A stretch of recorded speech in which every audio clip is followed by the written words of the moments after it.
It is good to see everybody, and I just wanted you to know that your board volunteered to call each of you as a check-in in April, and I hope you were able to connect with one of us these past couple weeks. And even with COVID, there's lots going on with Mended Hearts. And thanks to Zoom, when it works, and emails, we're able to meet the most wonderful people who are doing good things, not just, in the Bay Area, but all over. We've met doctors, nurses, educators, caregivers in our San Francisco Bay Area, but now we have access to people from all across America and even the world. Our speaker today is one of those special people who is leading the charge. She'll bring us up to date on the educational and support opportunities that are offered to us by Mended Hearts Incorporated. Andrea Baer is Executive Director of Mended Hearts Incorporated. She has a Master's of Science in Nonprofit Management and Leadership and is a board certified patient advocate. She's been in Mended Hearts for 12 years and founded the Mended Little Hearts of Southwestern Pennsylvania shortly after her own son was born with a heart defect in 2009. Andrea is deeply involved in advocacy efforts, working to assure that the patient voices are at the table. She lives in Pittsburgh, Pennsylvania, since we have one out here, Andrea, with her husband and 4 children. Thank you so much, Andrea, for joining us today. Yay. Thank you guys so much. I am so excited to be here. It's not often that I really get to be a part of chapter meetings and talk to you all. And so I'm so excited to be here. But today I'm going to talk to you a little bit about our education and support programs and how we're really revolutionizing how we connect with others. But just a moment before I get started, I just wanted to share a little about me. I like to tell people on the outside of Mended Hearts why they can consider me an quote unquote expert. I have been with Mended Hearts, like you said, for 12 years. And that is my family, our big, huge 8 crew. 5 of us are now fully vaccinated. Yay! And the other 3, the little ones, they're not quite age appropriate yet. But most importantly, out of all of these jobs, I am a heart mom. So my journey with Mended Hearts started when this guy was born in 2009. And he had his open heart surgery at 11 weeks. So that is how I got involved and why I'm still here today. So let's just talk a moment about 2020. Nobody likes to think about it, but this was the year that really changed how we do things at Mended Hearts. Our hospital visiting, which is really our cornerstone of our support, was shut down. All of our in-person support and education and meetings, they were shut down.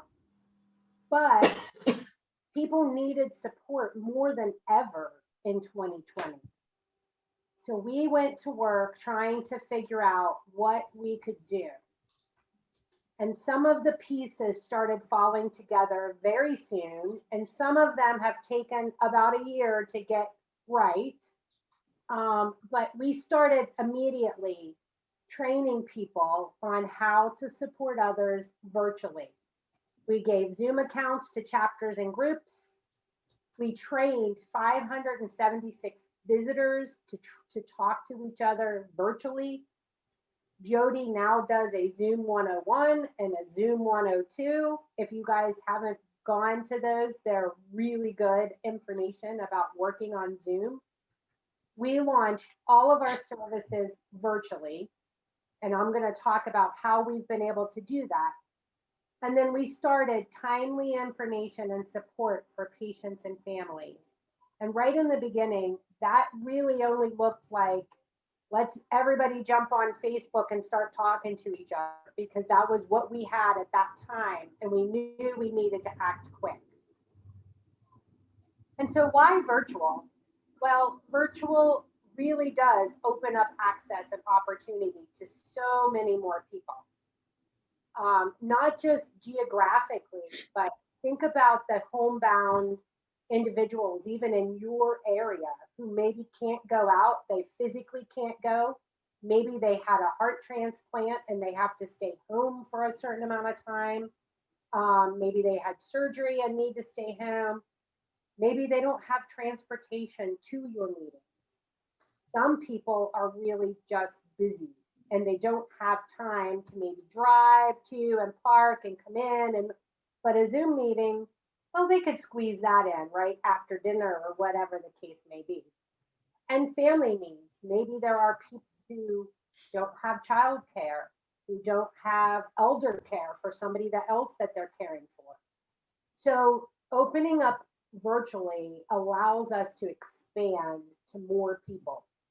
It's scalable, so we can reach many more people with less resources than we would need if we had to physically go to every location to find people and to support people. So that means we can expand in areas where we don't have in-person people yet, in-person support.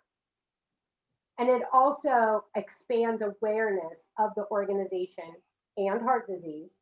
It attracts more members, more supporters, and we can educate the public by doing just what we're doing already, which is supporting each other. So that's why the virtual is really exciting, even when we can go back to in person. So I'm going to first talk about the educational things that we have that you can take advantage of or share with others. And then I'll stop and we can ask questions about the education before we move on to the other stuff. So we do have webinar series. They have been a big hit this year, well, in 2020 and in 2021. And we are doing series after series, and we're actually really loving them. And we've gotten wonderful speakers. Again, because we're Zoom, we're virtual, those speakers can come from anywhere in the country, and all they have to do is take an hour out of their day and come and speak with us. So we're getting some great speakers. We just finished we just are finishing our cholesterol series webinar. The last one is this coming Wednesday. We just finished our heart failure series, which if you weren't able to watch the last one they had caregiver and patients panel, a mom and her daughter who had heart failure, and then a husband and wife with the doctor, and they did like a panel discussion. It was an hour, definitely worth watching. I think everybody cried at some point, but it was very good. And then we're doing our stay in care series, which is really important because we're noticing that people aren't staying in care. Some people, not us, because us Mended Hearts, we're smart, but some people are not keeping themselves in care and they're not going to the doctor and they're afraid. And so we've had to really work at keeping people in care. So those are just some of the webinar series. We've got some more coming up, which is going to be exciting. But last year in 2020, and then again in 2021, we're going to be doing our leadership training, all virtual. So you don't have to take 5 days off of work and travel across the country and spend money. You can just pop on Zoom and take advantage of the training. We do Facebook live chats. If you're on Facebook, I'll show you how to come on, or I'll tell you how to come join us, because we do them every Monday night, 7 Eastern time. So I guess that's 4 o'clock your time. And then we've also made a lot of downloadable resources that you could get. You can print them off, you can pass them out, or you can keep them for yourselves. and they're all on the website. So here is how to access our virtual education. Obviously from the website, mendedhearts.org. All of our videos and webinars are on our YouTube channel. So that's, you just at YouTube, you just go to search Mended Hearts. You'll find that big catalog. I think there's like 50 some videos and webinars now. And you can find us on Facebook if you're there at Mended Hearts. We try to keep all of that updated and everything up to date with all of the resources that you can get. And the website is just about finished being redesigned. So it's going to be easier to find education. It's going to be way better streamlined. Hopefully the bugs are fixed. I know we have bugs. We're working on that. I know it's crazy. But that is coming soon as well. So that should be in the next couple of months, that'll be finalized. And so the virtual education really can be an additional tool in your chapter's toolbox. You can use the educational content for chapter meetings. If you have a chapter meeting and you don't have a speaker and you need a topic, go pull it from our YouTube. Let's say we're going to watch about heart failure today from this speaker. You can refer patients to get the education specific to their needs. So if you have people who are struggling with cholesterol, you could send them to the cholesterol series or the heart failure series. You can enhance your newsletters with educational opportunities. Even if it's already been done, here's a great session on whatever the topic is. Go watch it right here at this link, and you could fill some little bit of space on your newsletter and send people that additional opportunities to watch on demand at their time. And then you could even learn and stay up to date on information to share with others or understand others. So that's really what we've been doing this past year on education. And I just want to stop and ask if you guys have any questions about the educational tools that we have. Anyone? Well, yeah, Andrea, one of the things that I was especially excited about was in the heart failure series, because I really liked the kickoff program. That first one I just thought was so good, and in fact, that's what I'm bringing to our group for our next talk, because it's spectacular. Um, how would you recommend that we deal with questions that come up? Is it possible to send the questions to I don't know, to you or one of the speakers, or should we just um, save them for later? What's a good way to handle live audience questions of a webinar? Yeah, so that's a great question. And we've actually talked about that. If there is a real specific question that you need an answer to, you could definitely send it to me, and then we would in turn send it along to our medical advisory board or somebody to get an answer to. But I think another way of utilizing the talks within a chapter meeting would maybe be talking about experiences with that. Does anybody have heart failure? What does your journey look like? Do you know if you are HFrEF or HFpEF? And kind of open that up to a support session along with that education. So maybe nobody has heart failure in your group, but chances are maybe somebody does. And then you could, share your journeys and ask each other questions. And that sometimes opens up a whole new universe of, oh yeah, I know how that feels. And, maybe I'm struggling with this and you thought you were alone and now you're not. So that is the way I think would be a nice content for those webinars. So you're not really just doing an educational piece where you can't maybe answer all the questions, but let's turn it into a support discussion afterwards. Okay. Yeah, no, that sounds like a really good idea. I know you're going to be talking about the forums also, but uh, uh, I really like the idea of having it be more of people get to share their experiences after, hearing part of a talk. Yeah, yeah, I think it's great. So now we'll talk about our virtual support program. And we have obviously branded it My Heart Visit. Um, and My Heart Visit has a website, which is myheartvisit.org. We also have an app.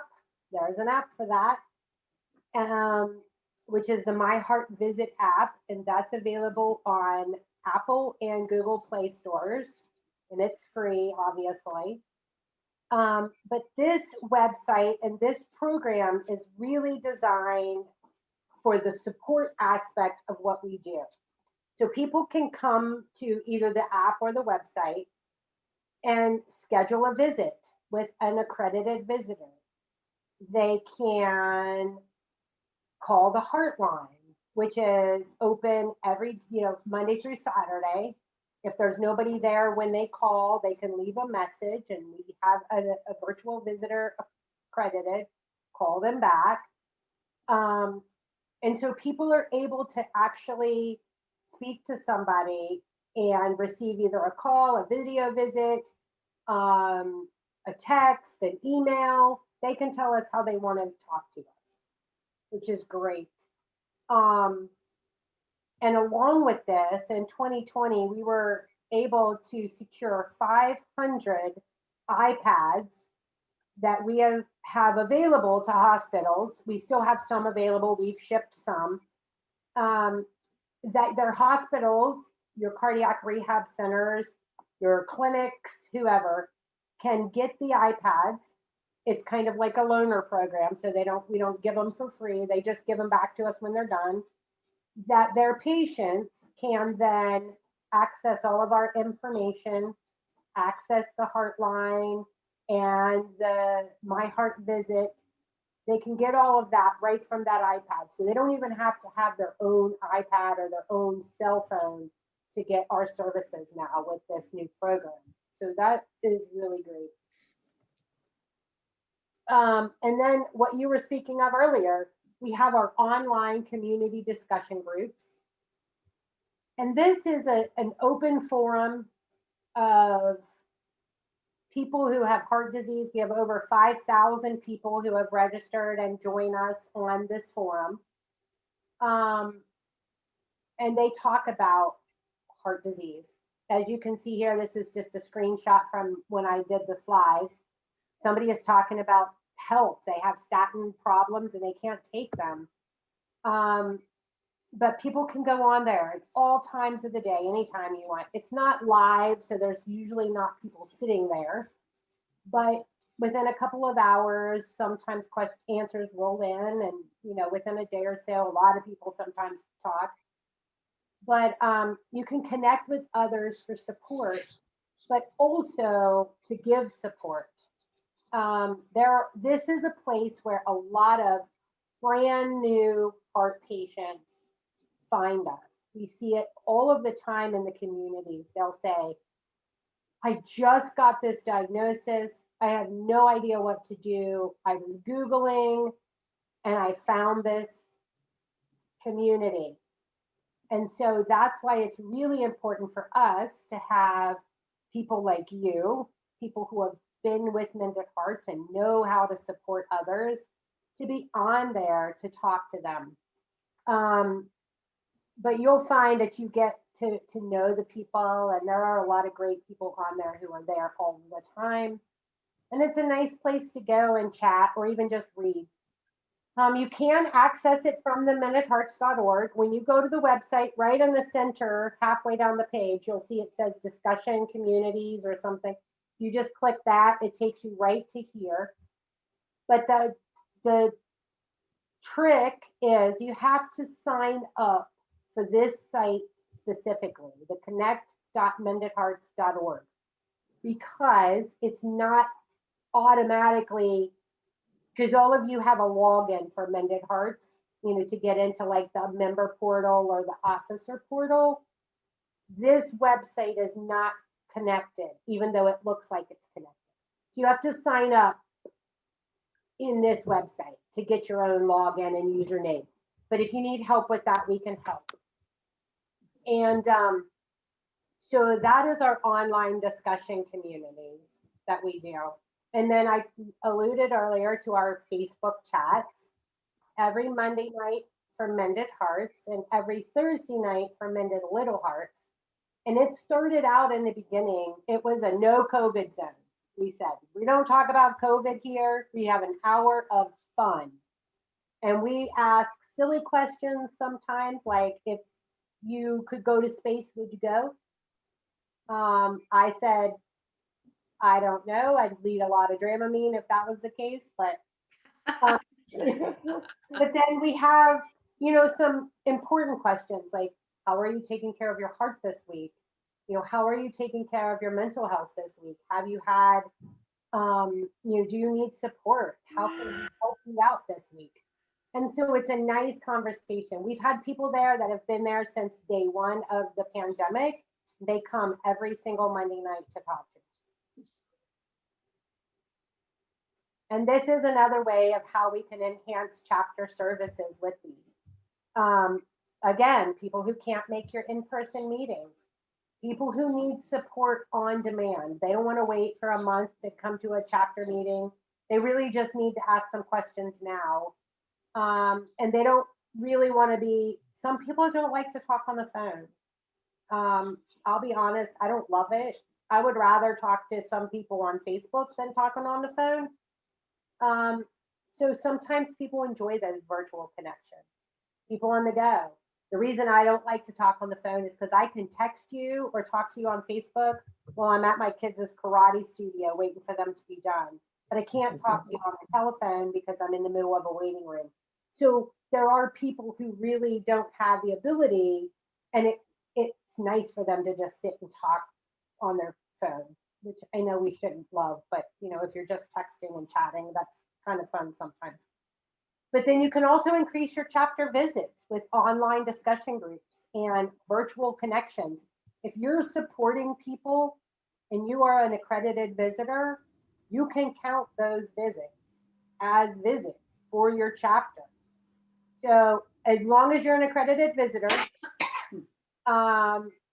if Laura, if you're an accredited visitor and you are supporting other people online, you can count those as visits. That's a great question for me to add. Bill, I haven't done the accredited yet. So I need to do that before I could really count the visits, correct? Correct. Okay. I just wondered, I did visiting for, I guess 2 years, and it was wonderful, but I got too busy. But the virtual things, can I, since we're paused for a moment, Yeah, can I ask about the forums? sure. Are there people on the forum who are like, like you said, accredited visitors or doctors, or because there's lots of varying advice. And I didn't see what I remember seeing in some, where every now and then someone would remind people that they're supposed to just talk about their own experience and don't necessarily offer advice, but just stay within your own kind of experience. Is there a moderator or what's? Yeah, moderator. Yeah, so we have a few. I moderate it in terms of making sure there is no spam, not anybody trying to sell stuff, not anybody really crossing the line. They reach out to me and I take it down and do that kind of stuff. There are a few other staff members, Mandy and Leslie, that kind of monitor and make sure that nothing is crazy. I do have some volunteers who are on a lot who will come back to me and say, they'll email me just a quick one. So and so is really kind of crossing the line here. So then, I'll go in. I try though not to, I don't reprimand anybody. I try to just say, just as a reminder, we don't give medical advice, Mhm. um, because I don't want people to feel, I want people to feel very open to be able to share their experiences. I don't want them to think that they have a mom overseeing what they're doing because they think that we have a better rapport that way. But we make sure that they, like I said, we don't cross lines of certain things like spamming and selling and really giving medical advice and that kind of stuff. I've been amazed at how much it's grown. I remember I would get the weekly digest and there would be two people who had on it. And now I'm going to have to cut back because I've got like 20 people who are responding to like a text I put on a long time ago. So um, that was quite impressive. What a just mailbox filler it can be. Yeah, well, you can change your settings. Yeah, so that you're not getting like a daily or a weekly. You just, and then you can go on there when you want and read it if that's something that you choose. Mhm. Um, it's nice that you can adjust it because some people want to see stuff every week. They want to know what happened. Some want to know daily. I get daily digests just so I can monitor what's being said. And you are right; it's definitely a mailbox filler if you do it daily. All right. I have Other questions about support? Yeah, Laura.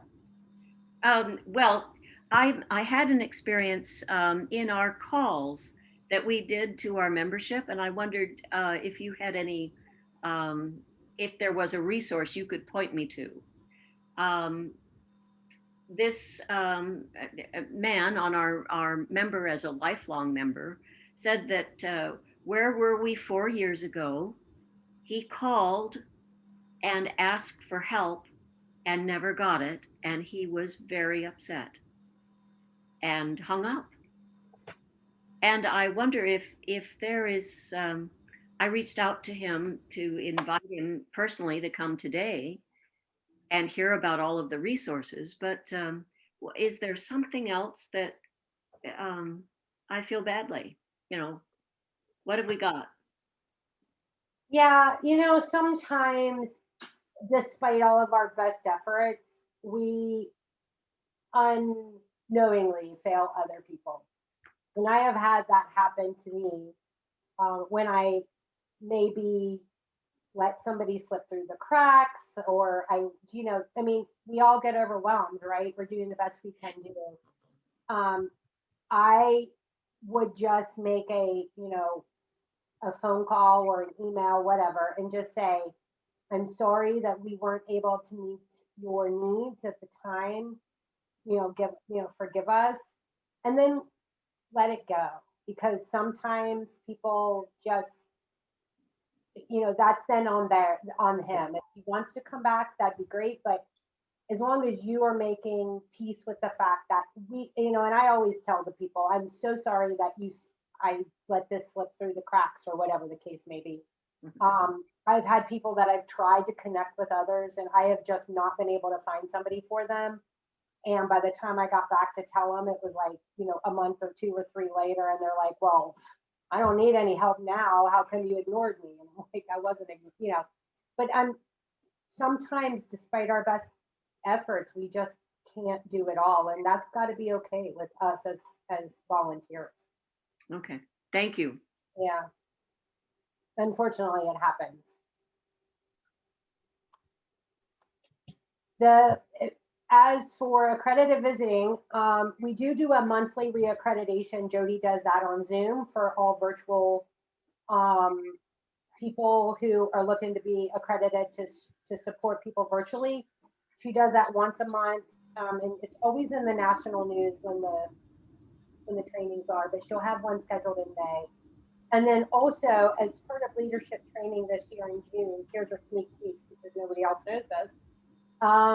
We will have a full leadership or a full accredited visitor training during during leadership training if you want to do it, or if you have somebody who has never been an accredited visitor and would like to take the full accreditation, we'll be doing that live on Zoom as well.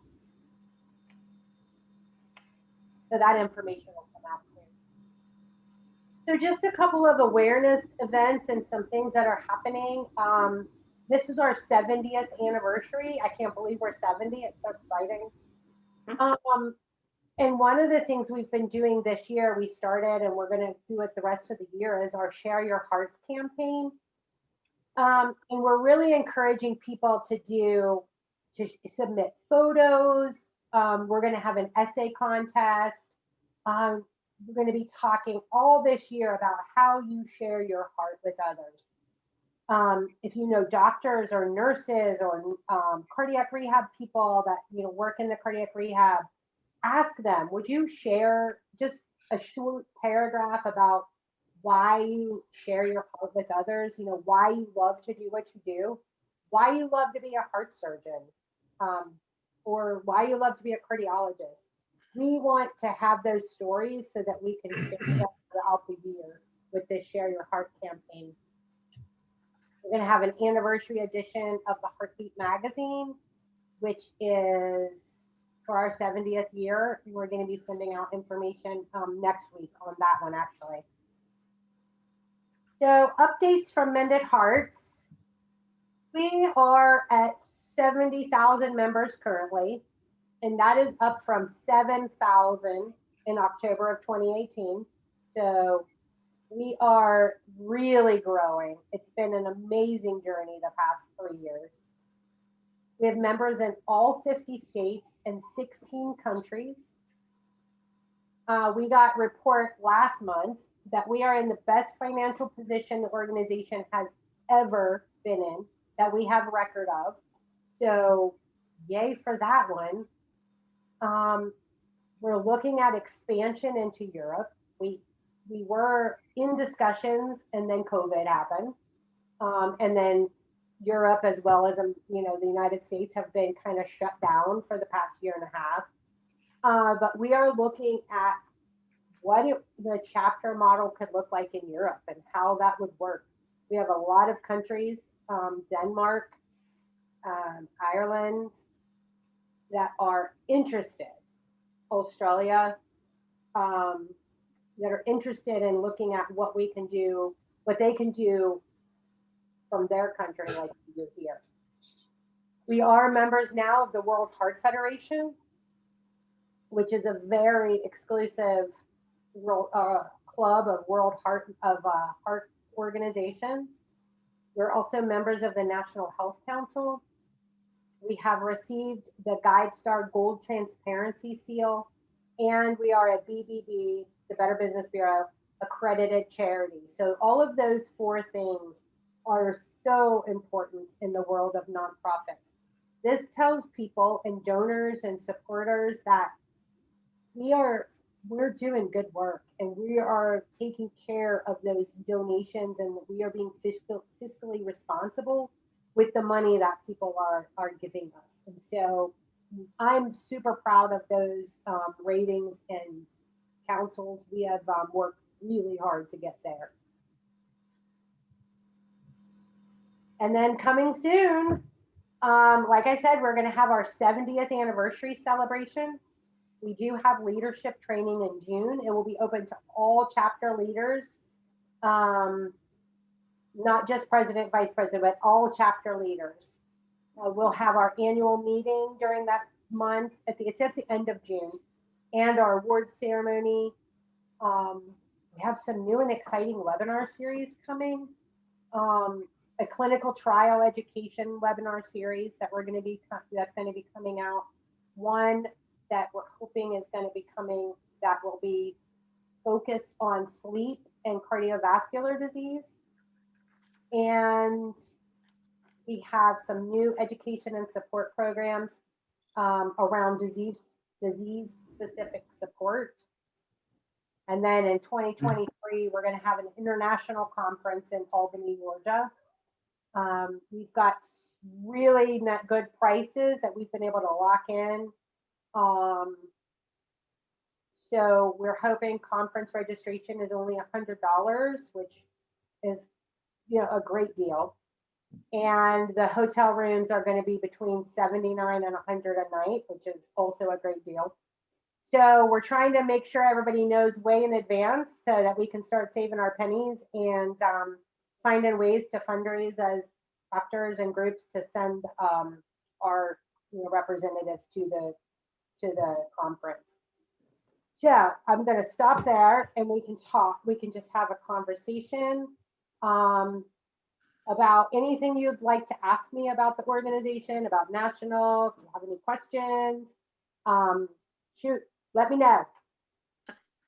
Oh, I have one. And I think you've already answered it in some emails with me. I thought that the awards program was an excellent idea. And thank you for referring me to someone. And he said that it was too late, it was like the day before the end of the things. But I really would like to include the emergency room people. Like I said, not all heart events are scheduled. I certainly met some wonderful doctors and nurses as a team that saved my life. And I would love to be able to recognize their work, and especially during COVID, because they are still working on stuff. And I think Mended Hearts would do a great service to not wait until next year to add a new award, but I'd really like to see that. Yeah. So a couple of things. First, yes, that's how the awards programs are done. The awards committee kind of comes together. They have a list of awards and they get it all ready from the board of directors. If you have a new idea for an award, they love to hear it. They want to give awards to people. I do think that as a chapter or as a region, you can give any type of award for, from your chapter as a recognition to anybody that you would like. And knowing the fact that, then in next year's award cycle that we could have, put them in for the award for the year.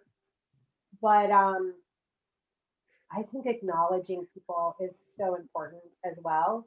And so if you could do something to acknowledge your, emergency physicians or doctors or teams in your area, I think you should definitely do it. Okay, great idea. Thanks. And you could even, have a day where, I don't know what your area looks like at this point in terms of COVID. So if I'm overstepping, just say, well, you can't do that yet. To where you have, you make a bunch of homemade cookies from everybody in the chapter, and you take cookie trays to all the emergency rooms, and just with cards that acknowledge them, how amazing they were, or, something like that. I think they definitely need to, be recognized. Andrea? Yeah. I have a couple of things. One is just purely informational. My wife and I were probably 2 of the 6 million people that watched the Oscars this year. And I noticed that there was an ad from one of the companies. It's terrible that I can't remember the company. It's probably a drug company or something like that. And they had a list. They showed a spread of about 12 logos identifying people or organizations that were involved. And the Mended Hearts logo was in there. Admittedly, it was only on screen for about a second and a half or 2 seconds. The only thing that which I thought was wonderful, But the only unfortunate thing was, is that the only thing was, it was just The logo. the logo. Yeah. It didn't say Yeah. Mended Hearts. And Yeah. if you could work with them, I think that'd be a great opportunity, because I thought that was, great to see that. And obviously you had to be a member of Mended Hearts to recognize it. Yeah, that was a bummer. That was so that was BMS Pfizer. Yes. They a campaign to urge people to go for their DVT and blood clots and AFib. They have two separate ones. We were given the opportunity to be a part of that as a partnering organization. It was free, like we didn't have to pay to be a part of it. We just had to do a little bit of work. The problem came in, and I will own this mistake. This was my mistake. They needed the logo, and they needed it like that day. Like they're like, we need your logo right now, and it had to be in an EPS version. Mm-hmm. And I can't see EPSs on my computer, so I had to go by what the file was saved as. Yeah. And when the file was saved, I thought it was the right logo. And it ended up not having the Mended Hearts meeting. So that was my fault. But once it was submitted, I tried to have it changed, and they were like, it's too late, everything's done. So I was like, well, all right. Well, it was better than nothing, and I think That's that right. it was a real pleasure to see it. So Yeah, thanks I was very pretty much. bummed that it didn't say Mended Hearts, because like you said, only Mended Heart people know what that logo means. Yeah. So that was kind of a bummer, but yeah, I couldn't change it once it was done. The other thing is, I have a question that this could be the wrong forum for this question, but I perceive, after 10 plus years in Mended Hearts, from everything I've heard and when I've gone to annual meetings and things, there seems to be a real difference between Mended Hearts chapters such as ours, which are in a large metropolitan area, as far as attracting members and activities and things, versus those that are as smaller, like a Bellingham, Washington, which has 300 members, but to a certain degree, there's not a lot to do in Bellingham, Washington, except go to a meeting. So is there any chance that National, going forward, since it seems to have gotten and doing a very good job, can start to tackle this question of how to, I mean, we don't even have a chapter in Boston, and that's the founding city of Mended Hearts. And so it's just a suggestion down the road to think about. Yeah, I think we've been talking a lot about this. It's already something that we've started trying to explore. Some of the barriers that we see is, as I was talking earlier, some people just don't have the time to come to meetings. Some people don't want to come to meetings. But when people do want to, they're too far away. So we have all of these things we have to try to figure out. Mm-hmm. And you're right, like Bellingham, Washington, they've got a huge group. And what are they doing? We've actually talked to them about their Young Mended Hearts program and how they're attracting new members that way. So they can kind of give us some tips.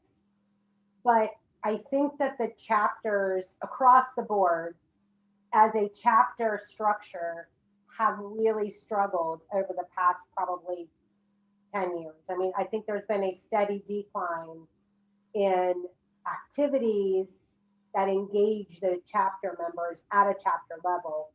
And we'd love to tackle that. I don't think we have the answer yet. But maybe it's going to be a hybrid approach moving forward, giving people the opportunity to do either or, just to try to keep people engaged. I'm not really sure. Thank you. Andrea, I noticed, and Julie, maybe you can weigh in on this one too, that the Fremont chapter, which is down the road from us, has partnered with another organization, and they're having a Mended Little Hearts Superman walk. And they all have these Superman capes and S's on their shirts, and they do a run that is to raise money. Yeah. And that I was surprised to see that they're advertising it now already, but it will be in November. Yeah, that is it Mended Hearts, the Bay Area, Mended Hearts. Well, I thought it was in Fremont, but I don't remember exactly which one it was. Okay. Yeah, I think they usually, I think that they do the Heart Hero Walk with, Heart okay. failure? It is It's the no, it's Heart Heroes.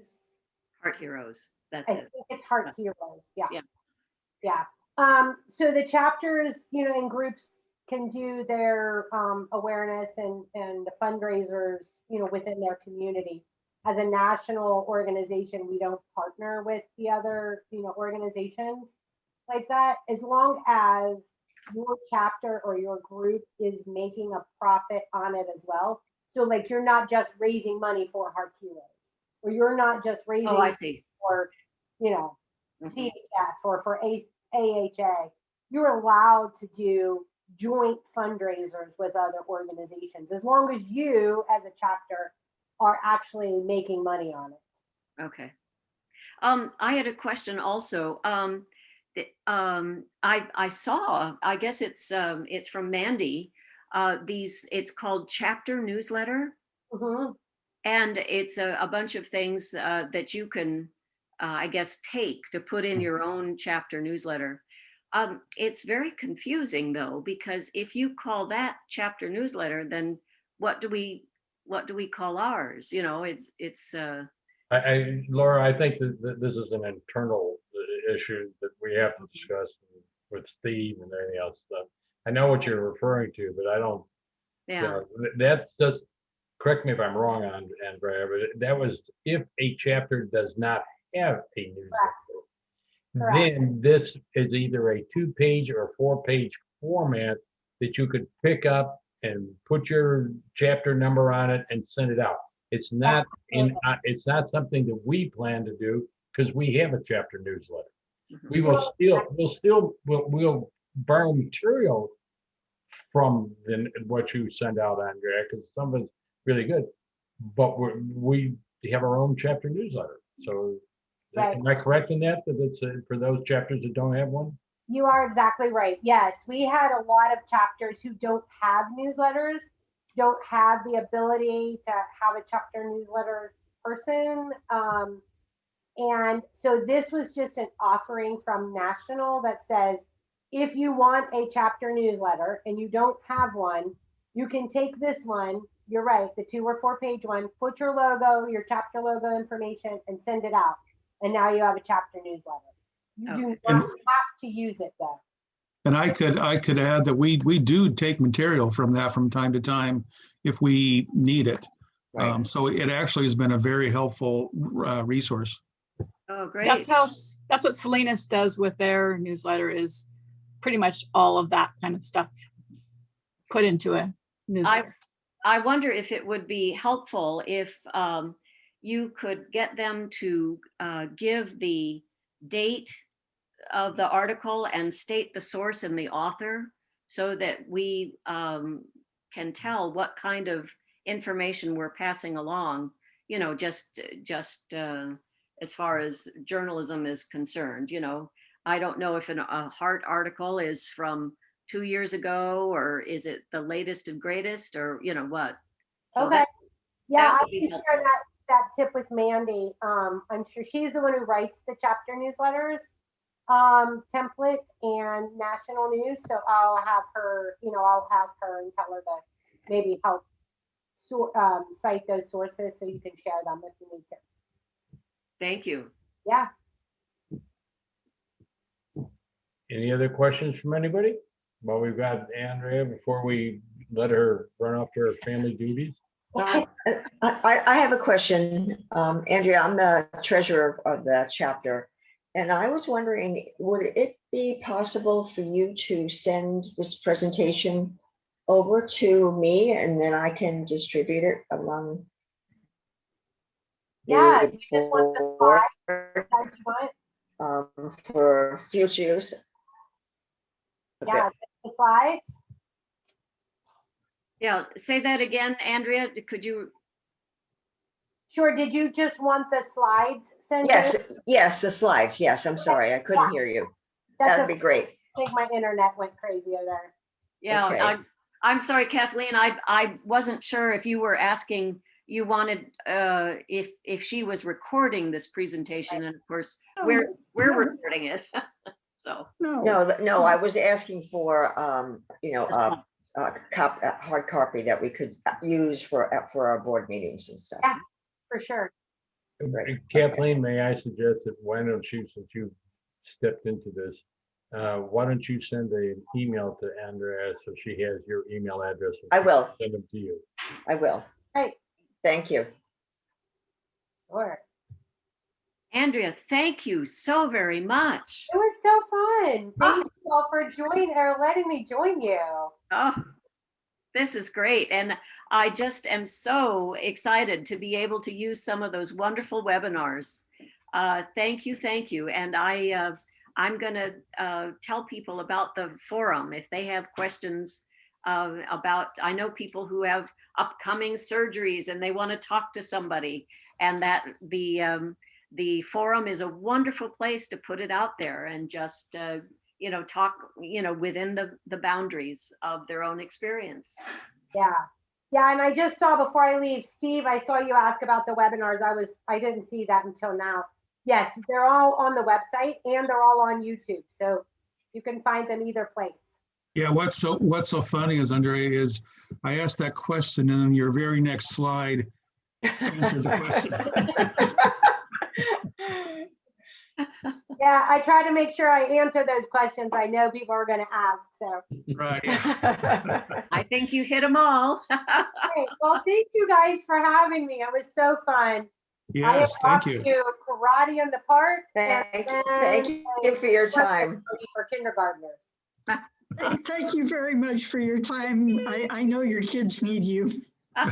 Very good. Thank you. Have Yes, a great day. thank you. Thank you, you too. Bye. Bye. Bye. Bye, bye, everybody. Bye. Bye, everybody. Bye. Oh, except for Susan's people to stay. Yes.